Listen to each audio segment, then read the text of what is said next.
Halo, selamat datang. Kali ini kita akan mengupas sebuah kisah yang luar biasa banget. Kisah tentang bagaimana pendidikan bisa jadi alat pembebasan yang sesungguhnya lewat perjalanan hidup seorang tokoh yang mendedikasikan seluruh hidupnya di tanah Papua. Oke, kita mulai dengan pertanyaan yang dalam ya. Coba deh, pernah nggak sih kita mikir apa ya yang benar-benar dibutuhkan untuk meninggalkan sebuah jejak, sebuah warisan yang nggak hilang di telan zaman? Bukan cuma dikenang, tapi dampaknya itu terus hidup dan tumbuh, bahkan lama setelah kita nggak ada. Nah, pertanyaan tadi itu seolah dijawab lewat kisah hidup Isaac Samuel Kijne.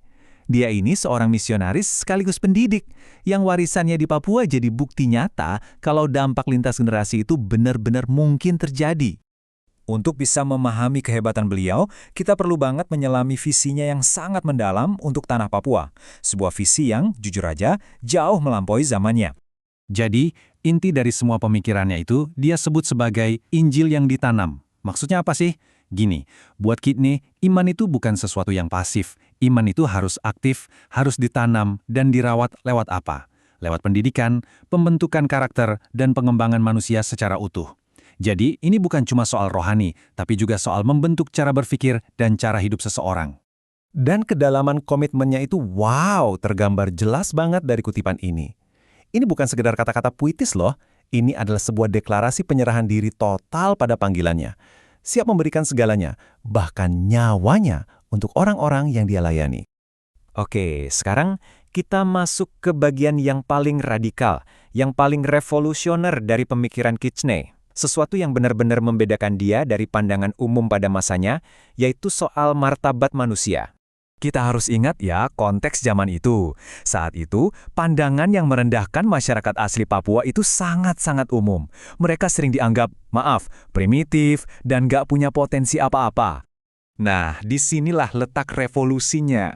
Sementara dunia saat itu melihat orang Papua sebagai objek, sesuatu yang perlu dikendalikan, diatur, diperintah, Kijne melihat mereka sebagai subjek yang punya akal budi, yang bisa berpikir kritis, punya kapasitas jadi pemimpin, dan yang terpenting mampu loh untuk membangun dan melayani bangsanya sendiri.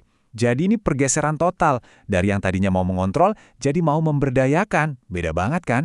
Terus, pertanyaannya, kok bisa dia punya pandangan seradikal itu? Dari mana sumbernya? Jawabannya adalah iman. Kijne percaya bahwa kasih Tuhan itu memampukan dia untuk melihat setiap orang bukan dari status sosial atau latar belakangnya, tapi sebagai ciptaan yang berharga dengan potensi ilahi. Nah, inilah yang jadi bahan bakar dari seluruh pekerjaannya. Oke, jadi apa hasil dari visi dan kerja keras yang dilandasi keyakinan yang begitu dalam ini?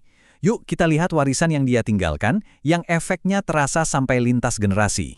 Nah, ini penting banget untuk dipahami. Kijne itu bukan orang yang cari hasil instan. Fokusnya itu bukan perubahan yang cepat tapi dangkal. Dia lebih mirip seorang petani yang menanam benih, merawatnya dengan sabar, karena tahu buahnya mungkin baru bisa dipetik bertahun-tahun atau bahkan puluhan tahun kemudian. Prosesnya itu bisa kita lihat dalam 3 langkah sederhana ini. Pertama, dia menanam benih pendidikan dan iman. Ini fondasinya, harus kokoh. Kedua, dari benih itu dia membina calon-calon pemimpin lokal, menumbuhkan rasa percaya diri mereka. Dan akhirnya yang ketiga, panennya. Lahirlah sebuah generasi baru. Generasi yang berdaya, yang bangkit untuk melayani dan membangun komunitas mereka sendiri dari dalam. Keren banget kan alurnya? Kisah Kijne ini bukan sekedar catatan sejarah yang usang loh. Justru, kisahnya ini menawarkan sebuah cetak biru, sebuah pelajaran yang sangat relevan untuk kita semua di zaman sekarang. Jadi, apa intisari yang bisa kita bawa pulang? Ada 3 hal utama. Pertama, yuk kita lihat pendidikan bukan cuma transfer ilmu, tapi sebagai ladang pelayanan untuk membentuk manusia seutuhnya. Kedua, hargai setiap individu tanpa kecuali sebagai ciptaan yang tak ternilai harganya. Dan yang ketiga, bekerjalah dengan sabar, dengan visi jangka panjang. Percaya deh, benih baik yang kita tanam hari ini pasti akan menghasilkan panen besar di masa depan. Sebagai penutup, mari kita refleksikan ini ke dalam diri kita masing-masing. Kalau Isaac Samuel Kijne menanam benih pendidikan dan martabat 100 tahun yang lalu, pertanyaan untuk kita sekarang adalah, benih apa yang sedang kita tanam hari ini untuk generasi yang akan datang?